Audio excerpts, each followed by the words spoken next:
हमारे चैनल को सब्सक्राइब करें और बेल आइकन दबाएं। हाय, मैं हूं आदित्य श्रीवास्तव और आप मुझे अभिजीत के नाम से जानते हैं। For more episodes of CID, subscribe to Live Crime and hit the bell icon. Vijay sir को बुलाता हूँ।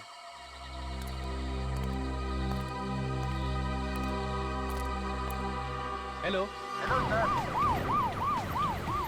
Hello Vijay sir. हाँ बोलो दीपक। सर इधर लफड़ा हुआ है। तुम्हें पक्का यकीन है? हाँ सर। कहाँ हो तुम? इधर पानी चिल्ली में। ठीक है, हम अभी पहुँचते हैं।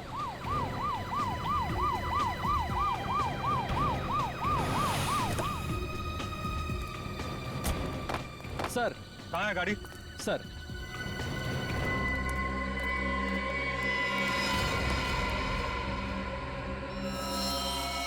आदमी भी वही है और गाड़ी भी वही है। जाओ पकड़ो उसे। इंस्पेक्टर विजय, क्या हो रहा है यहाँ पे? आप प्लीज यहाँ से चले जाइए। नहीं, मैं नहीं जा सकता, मुझे उससे काम है।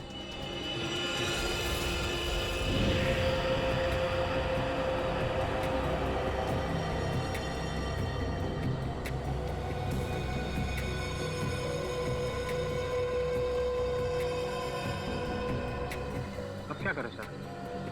सीआईडी को फोन करना पड़ेगा।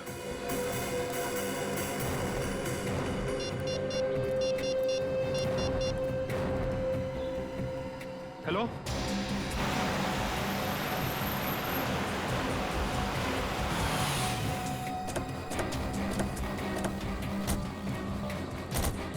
Hello sir. संगत का है? सर गाड़ी के अंदर।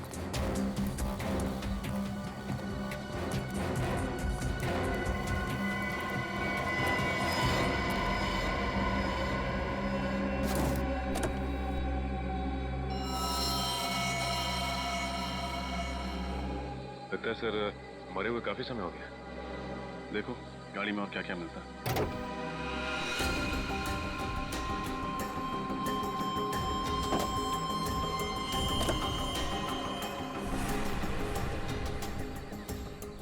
सर यहाँ ये और गाड़ी की पिछली सीट पे खून के धब्बे।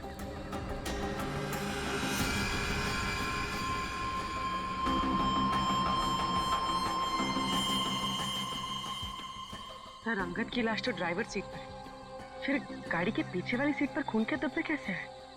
हाँ पुर्री, ये बात तो है। आपको कैसे पता चला कि इंद्रानी और लक्षिता के मर्डर केस में अंगद का कनेक्शन? दरअसल बात यह है सर कि 10 सितंबर की रात को मैंने इस आदमी को डॉक्टर सालुंके के साथ देखा। तब ये जिंदा था। वो 10 सितंबर की रात जब मैं उस गाड़ी के पास पहुंचा तो डॉक्टर सालुंके को उस गाड़ी से निकलते देख मैं आश्चर्यचकित रह गया। इंस्पेक्टर विजय, क्या हो रहा है यहाँ पर? सर हम कुछ क्रिमिनल्स का पीछा कर रहे हैं। आपकी जान को भी खतरा हो सकता है। आप प्लीज यहाँ से चले जाइए। नहीं, मैं नहीं जा सकता, मुझे उससे काम है। सर मैंने कहा ना, आपकी जान को भी खतरा हो सकता है। प्लीज आप चले जाइए और उन्हें भी अपने साथ ले जाइए।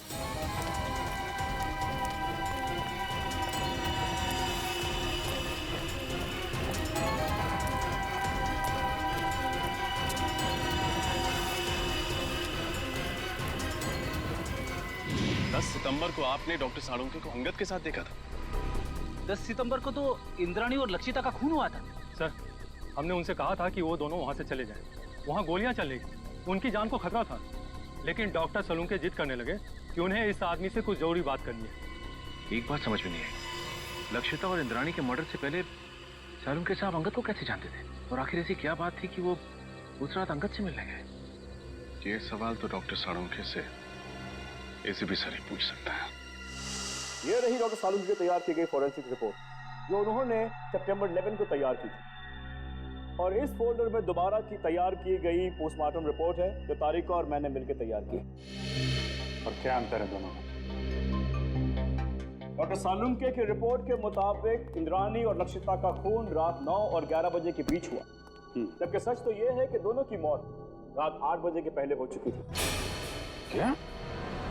10 सितंबर की रात को मैंने इस आदमी को डॉक्टर सालुंके के साथ देखा था।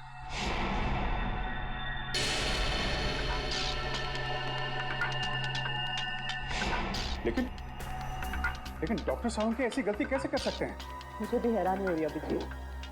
और तो और लाश के ऊपर जो बुलेट वुंड्स थे उसकी साइज भी उन्होंने गलत लिखी थी। असली घाव तो इससे काफी छोटे थे। नहीं, सालुंके साहब ऐसी गलती कर ही नहीं सकते। कहीं ऐसा तो नहीं कि आप लोगों के हाथों से कोई गलती हुई हो? इसकी कोई गुंजाइश नहीं, हमने रीचेक किया था। एक बार पोस्टमार्टम हो चुका है, क्या दूसरी बार किया हुआ पोस्टमार्टम रिपोर्ट सही होता है? यू आर राइट ऑफिसर, 24 घंटों के अंदर अंदर की गई पोस्टमार्टम रिपोर्ट सबसे एक्यूरेट होती है, क्योंकि उसके बाद बॉडी के ऑर्गन सड़ना शुरू हो जाते हैं। इसीलिए प्रिजर्व की गई लाशों पर ब्लड कल्चर्स और टॉक्सिकोलॉजी रिपोर्ट करना बहुत मुश्किल होता है। पर तो लक्षिता और इंद्राणी को मरे हुए तो 5 दिन हो गए। You are right officer, doctor Tarika ने घाव के वीडियोस और फोटोज तब लिए थे जब घाव ताजे थे। इसे दोबारा ऑटोप्सी करने में हमें बहुत हेल्प मिली। डॉक्टर तारिका, आपने ये सब मैंने इसलिए किया अभिजीत, मुझे डॉक्टर सालुंके पर शक हो रहा था, वो पोस्टमार्टम ठीक से नहीं कर रहे। सॉरी। नहीं, तुम्हें परेशान होने की जरूरत नहीं है तारिका। तुम सिर्फ अपनी ड्यूटी कर रही थी, डॉक्टर सालुंके के साथ गद्दारी नहीं। और क्या जो डॉक्टर सालुंके ने अपनी रिपोर्ट में नहीं लिखा है या गलत लिखा है डॉक्टर समीर? एक बहुत जरूरी बात, आइए मेरे साथ। डॉक्टर सालुंके की रिपोर्ट के मुताबिक लक्षिता पर करीब 10 फीट की दूरी से गोली चलाई गई थी और इंद्राणी पर करीब 8 फीट की दूरी से। हाँ सर, जहाँ से खूनियों ने गोली चलाई थी वहाँ से 8 से 10 फीट का डिफरेंस था। लेकिन घाव के टिश्यू कल्चर से हमें ये पता चला है कि खूनी ने लगभग 20 से 25 फीट की दूरी से गोली चलाई थी और खून पिस्टल से नहीं बल्कि स्नाइपर राइफल से हुआ था। स्नाइपर राइफल से? सर, कोई घर में स्नाइपर राइफल यूज क्यों करेगा?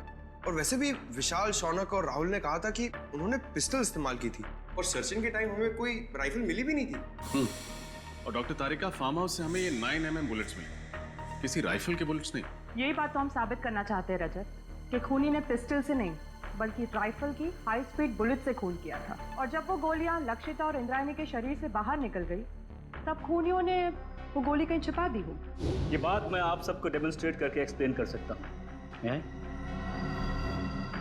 ये स्कल ए है, इस पर हमने ठीक उसी साइज का छेद किया है जो लक्षिता के सर पे था। और स्कल बी और स्कल सी बिल्कुल सही सलामत है।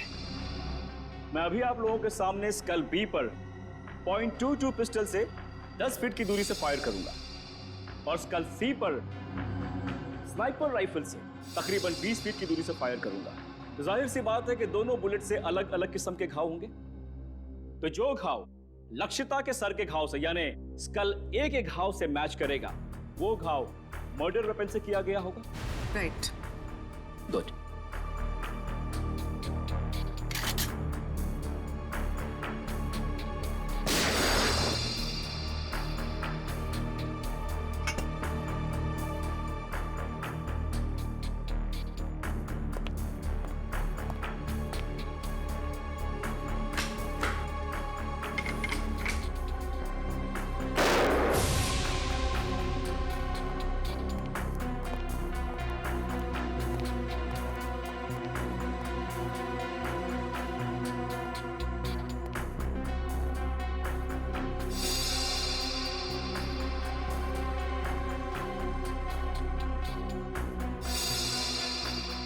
उनका कहना बिल्कुल सही है सर, दोनों का खून राइफल से ही किया गया। हाई स्पीड बुलेट से जो घाव स्कल पर हुआ है वही घाव लक्षिता के सर पर भी था।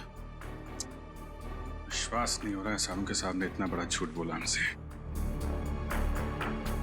विशाल, शौनक और राहुल को लेकर आओ, उन्हें फार्म हाउस लेके चलते हैं, देखते हैं एग्जैक्टली वहां पे क्या हुआ था।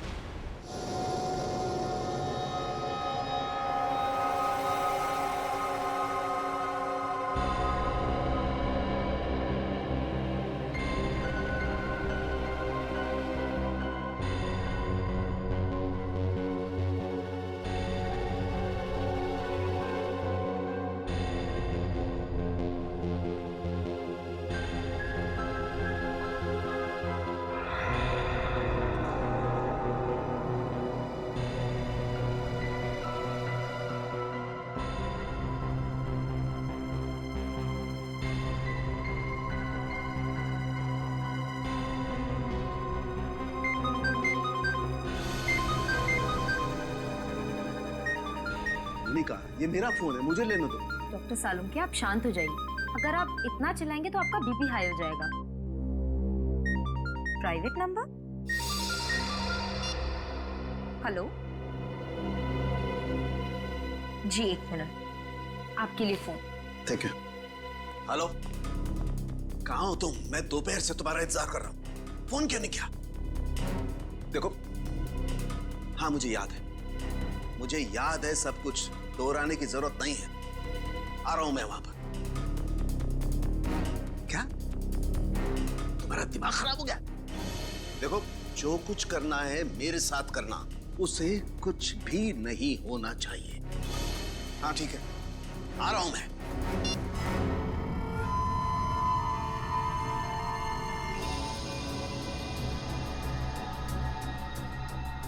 तो लक्षिता और इंद्राणी यहां सोफे पे बैठे हुए थे। अब ठीक से याद करके बताओ कि 10 सितंबर की रात को यहाँ पे क्या हुआ था? क्या किया था तुम लोगों ने? सर, उस रात करीब 9-9:15 बजे होंगे सर। हम लोग पिस्तौल लेके जैसे ही फार्म हाउस के बाहर पहुंचे, यहाँ कोई वॉचमैन नहीं था।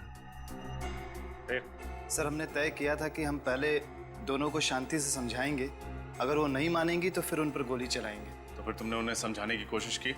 नहीं सर, जैसे ही हम लोग यहाँ पर पहुंचे, यहाँ पे बहुत अंधेरा था, सिर्फ टीवी की आवाज़ सुनाई दे रही थी। इससे पहले कि हम लोग कुछ करते, उन लोगों ने हम पे गोलियां चलानी शुरू कर दी। और उसके बाद तुम लोगों ने भी गोलियां चलानी शुरू कर दी? हाँ सर, क्या करते, उन्होंने शौनक को एक गोली मार दी थी। बस मेरी जान जाते जाते बची है सर, ये देखिए।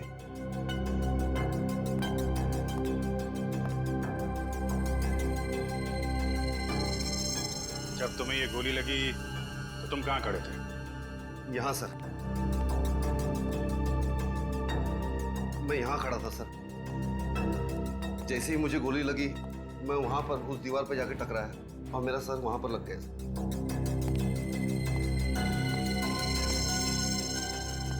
यहाँ पे गोली लगी तो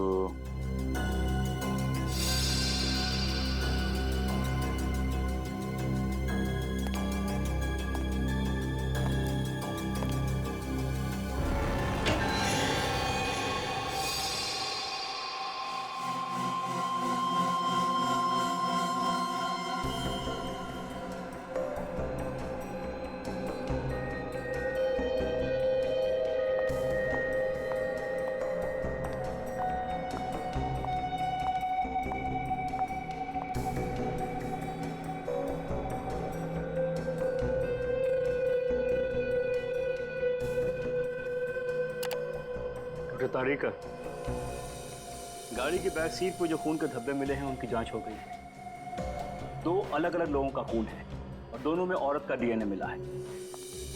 हैव अ लुक। दोनों औरतों की उम्र 45 से ज्यादा नहीं होगी। डॉक्टर समीर, क्या आपको पूरा यकीन है कि इसमें और कोई तीसरे आदमी का डीएनए सैंपल नहीं है?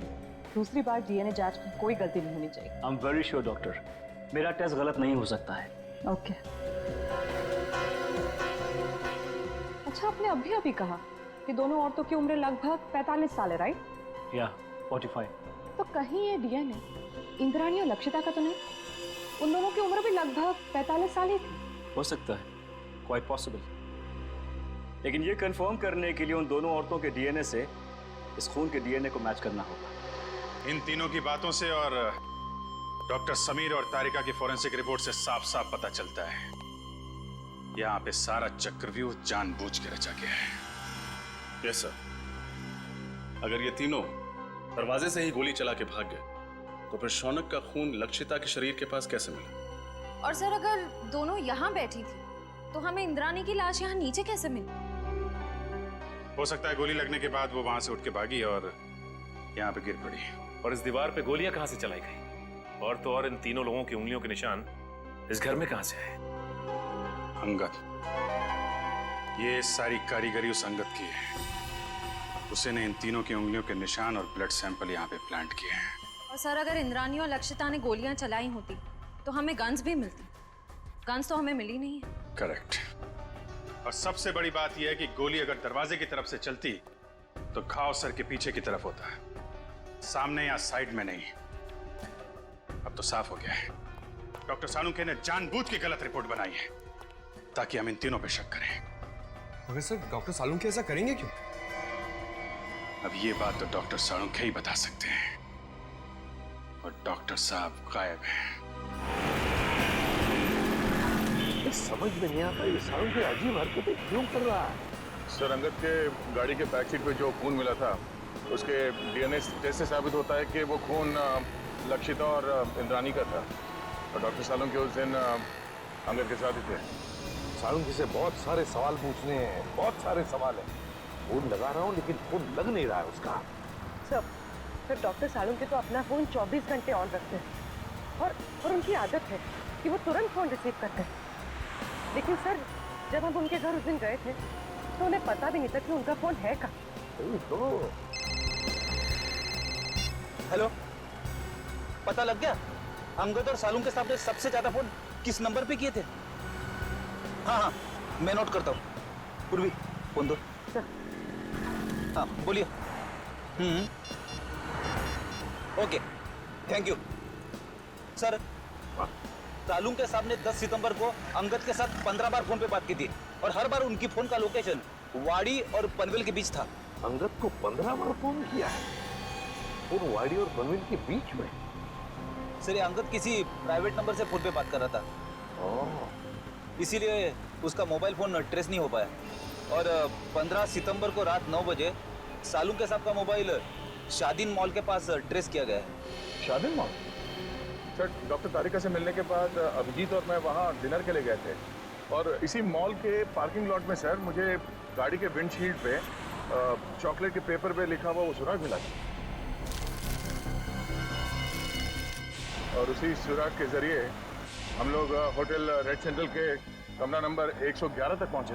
सर, इसका मतलब डॉक्टर सालुंके ने आपकी गाड़ी पर वो सुराग हमारे लिए छोड़ा था। सर, मतलब डॉक्टर सालुंके हमारी मदद करना चाहते हैं।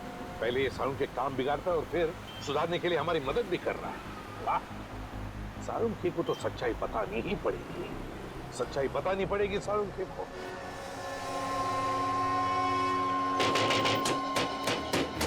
सारुंके! सारुंके! डॉक्टर साहब! सालुंके साहब! सर, दरवाजा तोड़ दूं? तोड़ दो। डॉक्टर साहब!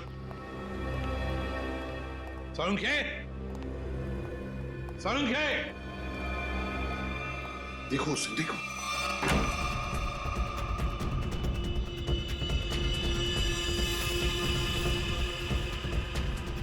अबे पकिया, उठ, सीआईडी वाले आगे।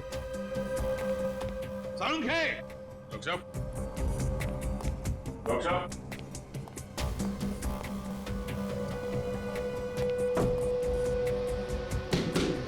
सारुंके साहब!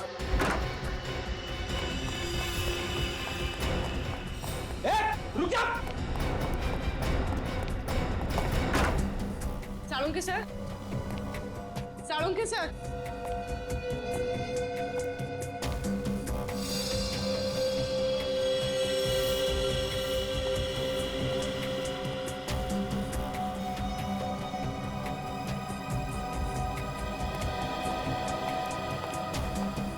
सालुंके गायब है ना? क्या शक था मुझे यही होगा। सर, आप ये क्या है? सालुंके का पुराना शौक, लकड़ी के मॉडल्स बनाना।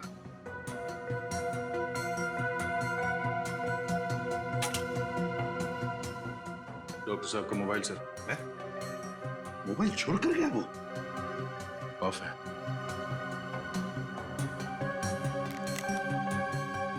सर, इसमें ना तो बैटरी है ना SIM card.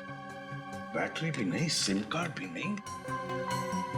Sir, Salunke sir तो कहीं नहीं, मगर अंदर के कमरे में काफी सारे मॉनिटर्स का सेटअप लगा है। CCTV monitor. CCTV monitors?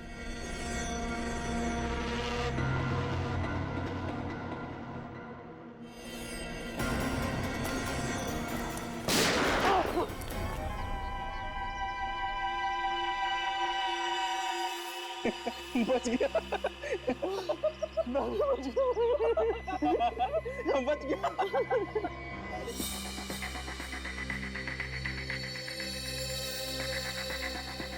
Sir, हाँ,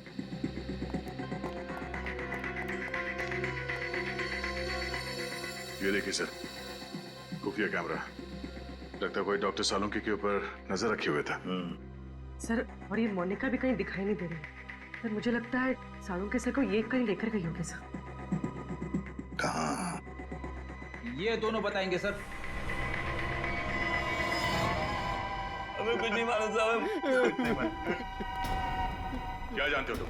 साहब कुछ नहीं जानते सर। कुछ नहीं जानते? कुछ नहीं जानते? साहब हम तो सिर्फ घर की देखभाल करते हैं साहब। डॉक्टर सालुंके और मैडम मोनिका के जाने के बाद घर में कोई ना देख पाए सर। डॉक्टर सालुंके कहाँ है? हमें कुछ नहीं मालूम सर। तो छोटे मोटे टपोरी है सर। हमें कहा गया था इस घर पे नजर रख के, और जब भी कोई इधर ताक झाक करे तो हमें खबर कर दे। तुमने अभी तक ये नहीं बताया कि डॉक्टर सालुंके और मोनिका कहाँ है? बताओ। कैसे बताए सर? हमें खुद को नहीं पता। हमें तो इतना पता है कि जब तक राहुल, शौनक और विशाल को अदालत सजा नहीं दे देती तब तक डॉक्टर सालुंके को अपने कब्जे में रखने का है। सर हमने आपको सब कुछ बता दिया है सर, अपना जुर्म भी कबूल कर लिया है सर। और सर ये भी बता दिया है कि हमने लक्षिता और इंद्राणी का खून कैसे किया, फिर हमें यहाँ क्यों बिठा के रखा है? ये बताने के लिए कि इंद्राणी और लक्षिता का खून तुम लोगों ने नहीं किया। क्या? पर सर हमने तो सर अपने हाथों से लक्षिता और इंद्राणिया पे गोली चलाई थी सर। हाँ लेकिन वो दोनों पहले से ही मर चुकी थी। क्या? वो दोनों मर चुके थे? हाँ, मैं समझाता हूं। तुम तीनों ने गोलियां जरूर चलाई थी इंद्राणी और लक्षिता पर उनकी मौत जिन गोलियों से हुई वो गोलियां तुम लोगों ने नहीं चलाई। तो फिर वो गोलियां किसने चलाई? उस खूनी ने चलाई थी गोलियां जो तुम्हें इन दोनों के खून में फंसाना चाहता था। सर अगर हमने खून नहीं किया तो फिर हम जा सकते हैं सर? नहीं, तुम लोगों ने खून नहीं किया, पर खून करने की कोशिश जरूर की है और इसकी सजा तुम्हें जरूर मिलेगी। देखो, अगर तुम तीनों लंबी सजा से बचना चाहते हो तो तुम तीनों को हमारी मदद करनी होगी ताकि असली गुनहगार पकड़ा जा सके। करेंगे सर, आप जो कहेंगे करेंगे। हम लोग तीनों आपकी पूरी मदद करेंगे सर। और एक बात बताओ, क्या तुम लोगों का ऐसा कोई दुश्मन है जिसे फायदा होगा तुम तीनों को फांसी पे चढ़ाकर? सर दुश्मन तो वैसे कई है। हम लोग जिस धंधे में काम करते हैं वहां पर सर दोस्त कम दुश्मन ज्यादा होते हैं। किस किस का नाम ले सर? सर, इन तीनों को फंसाने के लिए खूनी को पहले से मालूम होना चाहिए था कि उस रात ये लोग लक्षिता और इंद्राणी का खून करने जाने वाले हैं। ये बात तो है दया, कोई तो जरूर जानता होगा। एक बात बताओ, कौन जानता था तुम्हारे इस प्लान के बारे में कि तुम उस फार्म हाउस पर जाने वाले हो? नहीं सर, ये बात तो हमने राज ही रखी थी।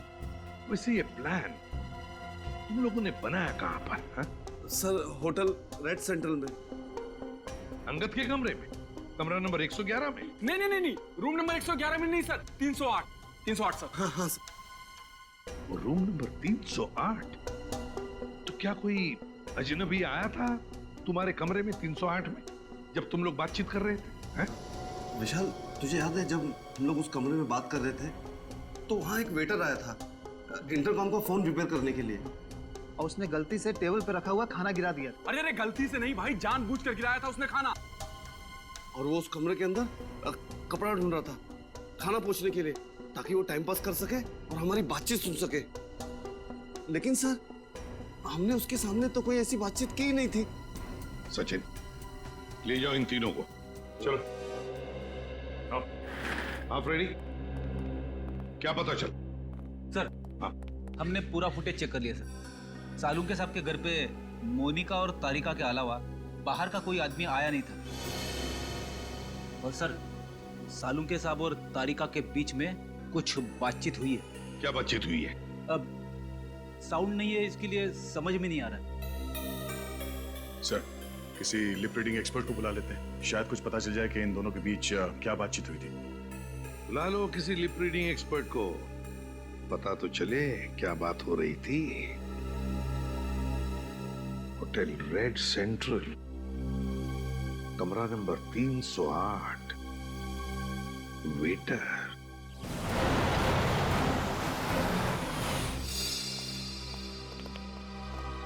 हेलो सर, आप लोग फिर से यहाँ?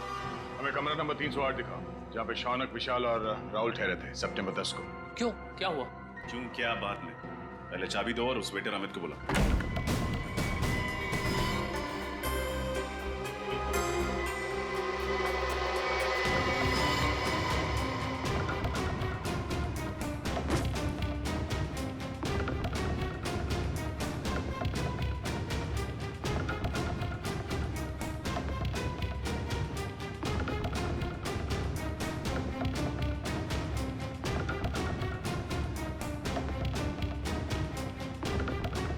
खुफिया कैमरा।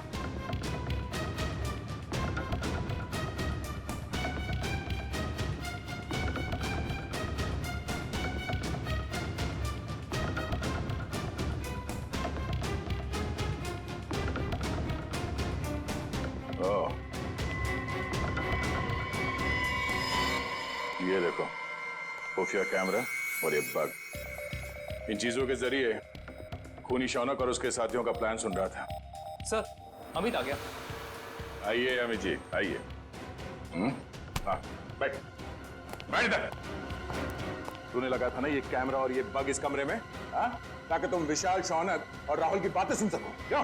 नहीं सर, मैंने कोई बग नहीं लगाया सर, मैंने कोई बग नहीं लगाया सर। देख सच बोल, वो बग हमें मिल चुका है, समझा? बात यहीं पे बताएगा या कहीं और ले चले तुझे? हाँ सर, हाँ मैं नहीं लगाया था बग सर, मगर मैंने ये अंकल साहब के कहने पे ही किया था साहब, और उन्होंने मुझे 50,000 के बदले में 2 काम करने को कहा था साहब। कौन से 2 काम? सर एक काम तो किसी बहाने इसी कमरे में बग और कैमरा लगाने को कहा था साहब। और दूसरा काम?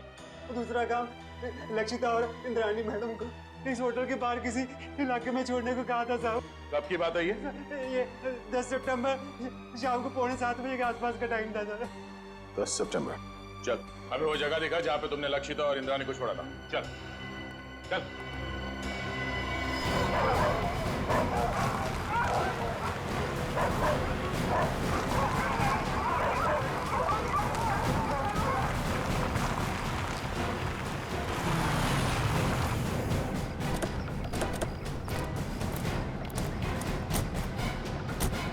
सर यहाँ पे छोड़ा था मैंने, और सर वो दोनों वहाँ पे खड़े थे, वहाँ पे। कुछ बात कर रहे थे वो?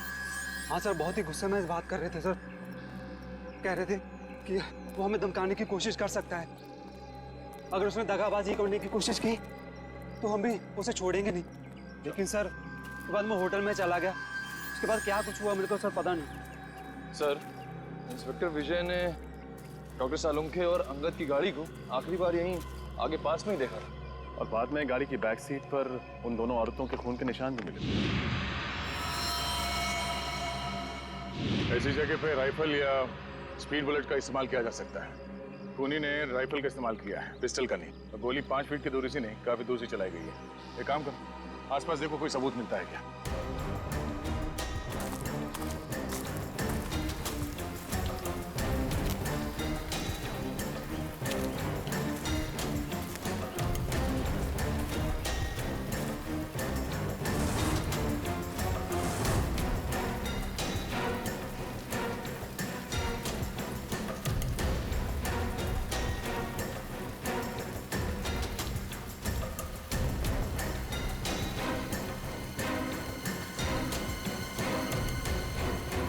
तो गोली और इस पे खून भी लगा हुआ है।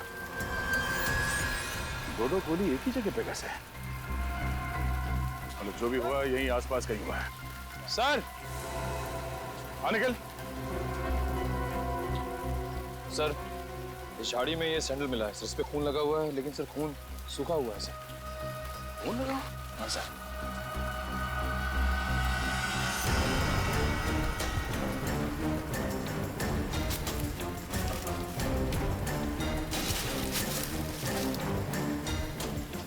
सर ये तो लक्षिता मैडम का बैग है, मुझे अच्छी तरह से याद है। उस दिन होटल में वो यही बैग लेकर आई थी। लक्षिता मैडम का बैग? कैसे? खून लगा हुआ है। इस बैग पे जो उंगलियों के निशान हैं जरूर उस खूनी के होंगे, और वो खूनी भी ज्यादा दूर नहीं गया होगा।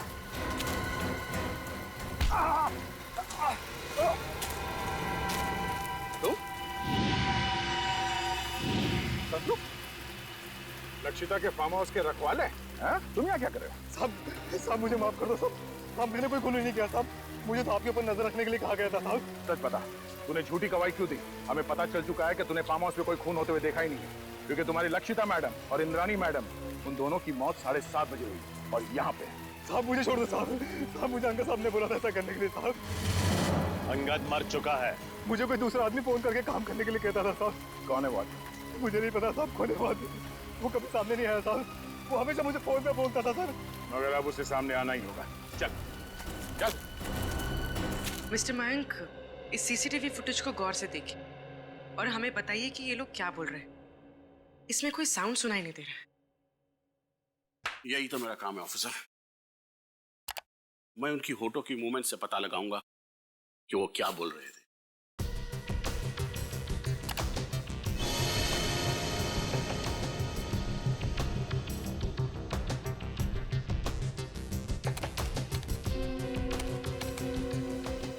ACP sir,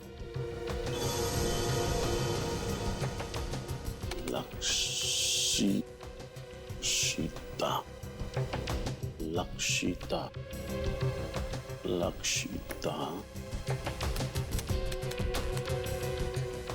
CID team.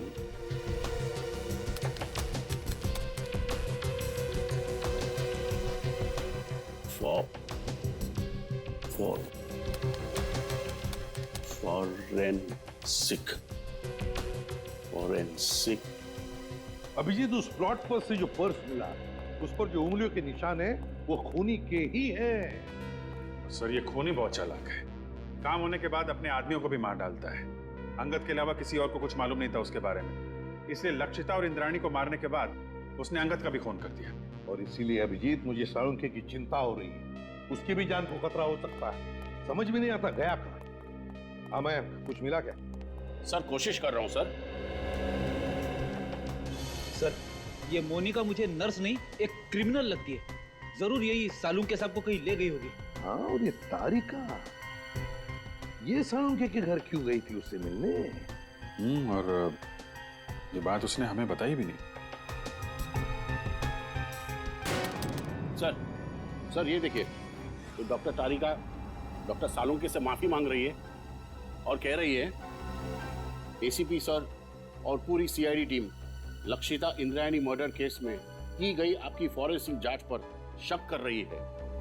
Sorry sir, ये सब मेरी वजह से हो रहा है।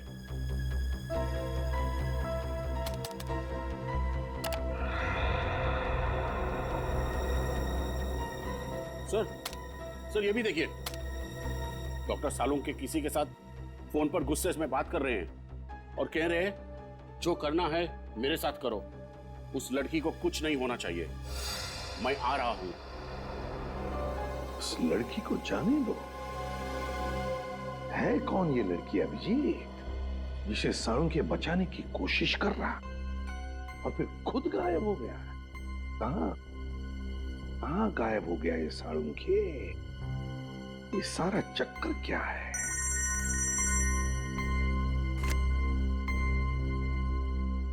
डॉक्टर समीर, ये देखिए sir,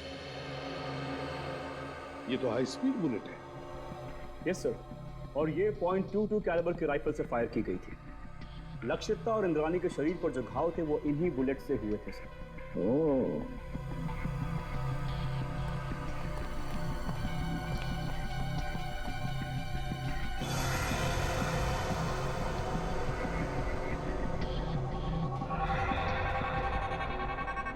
doctor Sameer. Yes sir. ये अंगूठी का निशान है ना? Yes sir. ये ऐसे धुंधले क्यों है ये निशान? ये ठीक से मिले नहीं? नो सर, ये धुंधला नहीं है, ये निशान ऐसे ही है। I explain. ये देखिए सर, खून से सनी हुई बाकी उंगलियों के निशान हैं इस बैग पर, लेकिन अंगूठे का निशान नहीं है सर।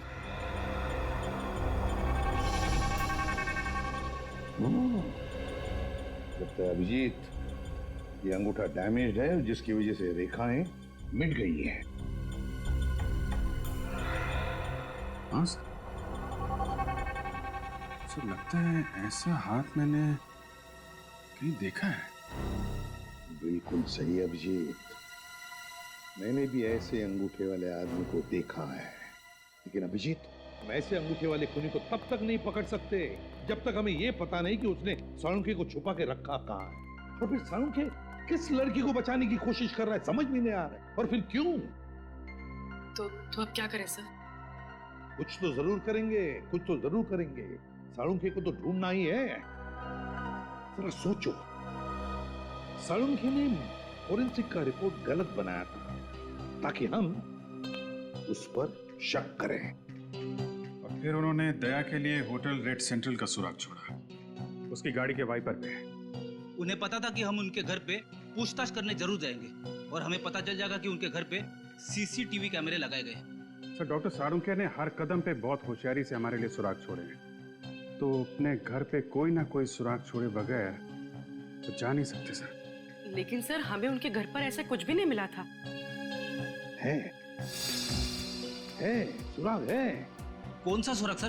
घर रेडी, घर, एक लकड़ी का छोटा सा घर। सीसीटीवी फुटेज में हमने देखा है कि साळुंखे घर से बाहर जाने से पहले एक छोटा सा घर बना रहा था। वो घर तो डॉक्टर तारिका के घर जैसा है सर।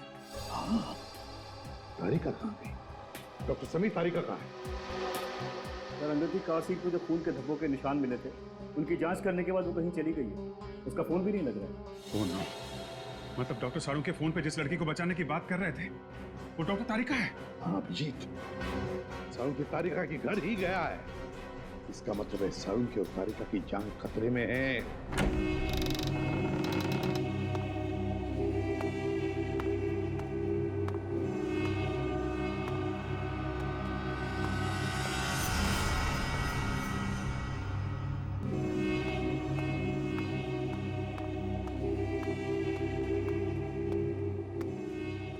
आज तुम दोनों की मौत होगी।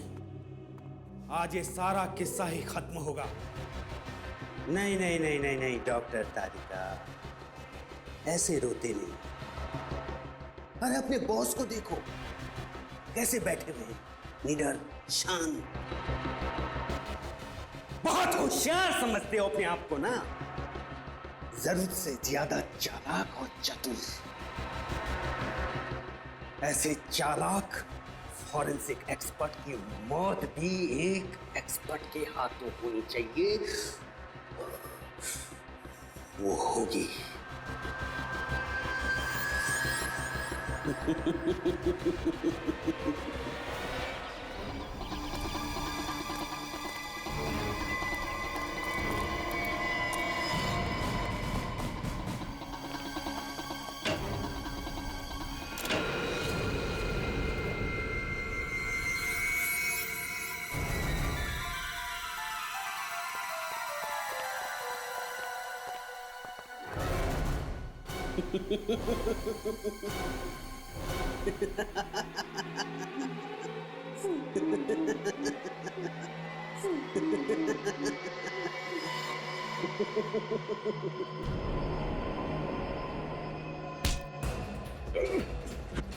इंजेक्शन दे दो तुषार। हरगिज नहीं, सीआईडी मुझे जिंदा कभी नहीं पकड़ सकती है।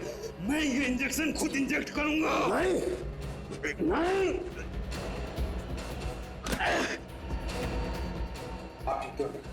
तुम ठीक हो डॉक्टर तारिका? बहुत होशियारी दिखा ली तुमने तुषार। पता मेरी साथी मोनिका कहाँ है? मैंने उसे भी जहर का इंजेक्शन दिया है। अपने साथी सबको नहीं छोड़ा। पंकज, जल्दी से मोनिका के पास जा और उसे हॉस्पिटल पहुंचा। अब तेरा खेल खत्म तुषार। तूने डॉक्टर साळुंखे को बेईमानी करने पर मजबूर किया, लेकिन उन्होंने बेईमानी में भी ईमानदारी दिखाई और हमारे लिए सुराग छोड़ते गए। आपने मुझे धोखा दिया डॉक्टर साहब। अगर मुझे फांसी नहीं हुई तो जेल से निकलने के बाद मैं सीधे आपका खून करूंगा। अगर दोबारा डॉक्टर साळुंखे के साथ ऐसे बात की तो तू बोलने लायक भी नहीं रहेगा।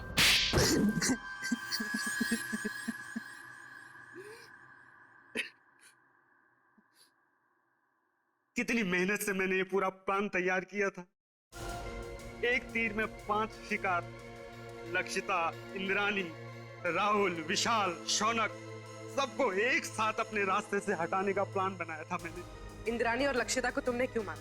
क्योंकि मैं इनकी पूरी जमीन हड़पना चाहता था, इसलिए मेरे लिए इनका मरना बहुत जरूरी था। मैंने इन्हें इस तरीके से मारा कि इनके खून के इल्जाम में ये तीनों फंस जाएं और इन्हें फांसी की सजा हो जाए, क्योंकि इन तीनों ने लक्षिता और इंद्रानी को जान से मारने की धमकी दी थी। इसलिए सबको यही लगता कि खून इन तीनों ने किए। लेकिन इस सब में डॉक्टर साळुंखे को क्यों फंसाया तुमने? क्योंकि सीआईडी डॉक्टर साळुंखे पर बहुत भरोसा करती है। उनकी फॉरेंसिक रिपोर्ट के आधार पर केस की तहकीकात आगे बढ़ाती है। यहाँ तक कि अदालत में फॉरेंसिक रिपोर्ट को बहुत महत्व दिया जाता है। इसलिए मैंने डॉक्टर साळुंखे को गलत फॉरेंसिक रिपोर्ट बनाने के लिए मजबूर किया। तुम्हारा दिमाग खराब है? तुमने पूरी की पूरी सीआईडी टीम के पीछे अपने स्नाइपर लगा रखे? वो भी बहुत अच्छे स्नाइपर। इनका निशाना कभी चूकता नहीं है डॉक्टर साहब। इसलिए मेरे कहे अनुसार अगर आपने इस मर्डर केस में इस फॉरेंसिक रिपोर्ट में बदलाव नहीं किया ना तो क्या? तो मैं आपकी पूरी सीआईडी टीम को एक साथ एक समय मरवा डालूंगा। मेरी मदद करेंगे ना? देखो तुम, आप मेरी मदद करेंगे। अगर आपने एक भी सीआईडी ऑफिसर को इन्फॉर्म करने की कोशिश की ना तो मैं पूरी की पूरी सीआईडी टीम को खत्म कर दूंगा। जरा सोचिए डॉक्टर साहब, 16 साल पुराने आपके दोस्त और सीआईडी टीम, इन सब की मौत के जिम्मेदार आप होंगे। आप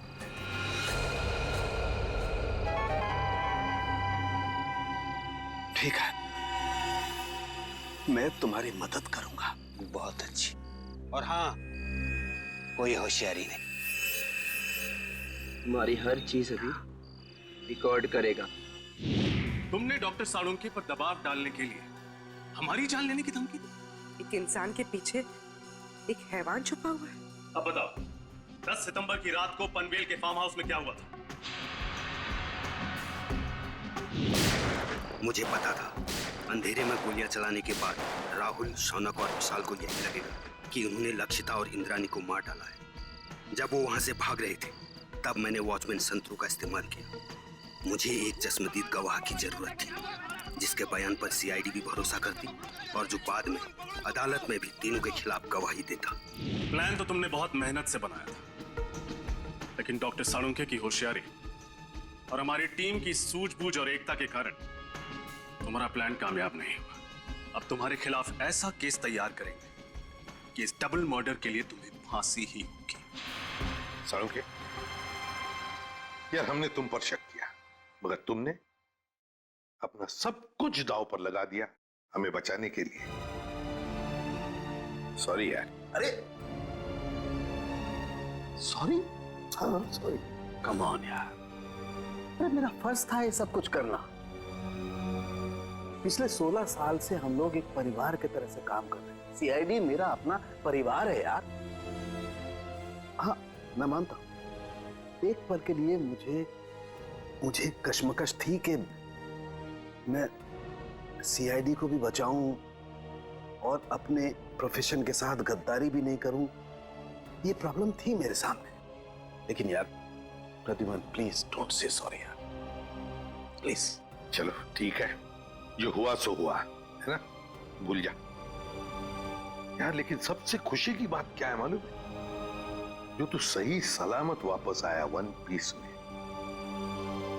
आना ही था मुझे वापस। मुझे पूरा भरोसा था तुम लोगों पर। मुझे मालूम था तुम लोग मुझे कभी कुछ नहीं होने दोगे। तू रोता क्यों है? रो नहीं रहा हूं मैं यार, रो नहीं रहा हूं मैं यार। तुम नहीं सुधरोगे यार।